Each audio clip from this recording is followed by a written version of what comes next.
Yang kepegal Allah Ta'ala nyo sebagai hikmahnya adalah untuk menciptakan takwa, untuk mengalahkan hawa nafsu.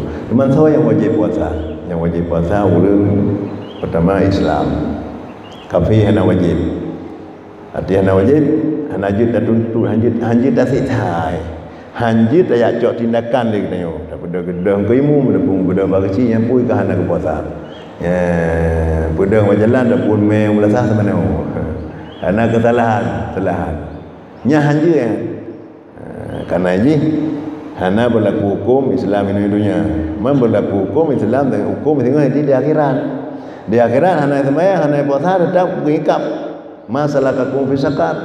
So pujakah kena dalam neraka jawab dengan ramai-ramai lam naku minal musallin. Kamu hana semaya, hana puasa, hana bubu segala puru-puru cairan. Berarti awalnya tetap bersiksa oleh Allah Subhanahu wa taala. Tapi cok tindakan karena hana puasa nyan hanjit.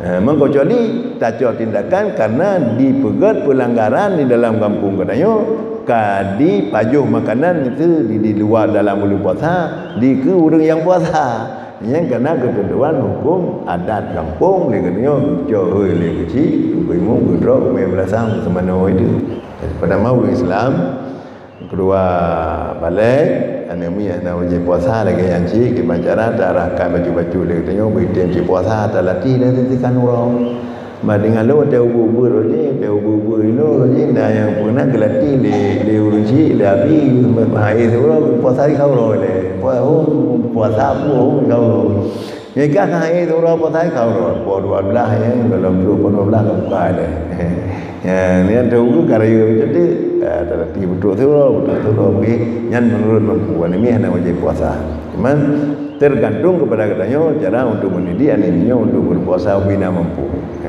Pertama Islam, yang kedua balik, yang kelih makai urung pungo hana wajib puasa, pi pungo yang hana mutadi. Pungo yang hana mutadi. Tak ada gerina pungo yang mutadi pungo gara-gara mabuk. Itu nak urung baju sabai. Dan yang pungo tu roy nyan tetap wajib puasa je kita ngumpul syariat tu.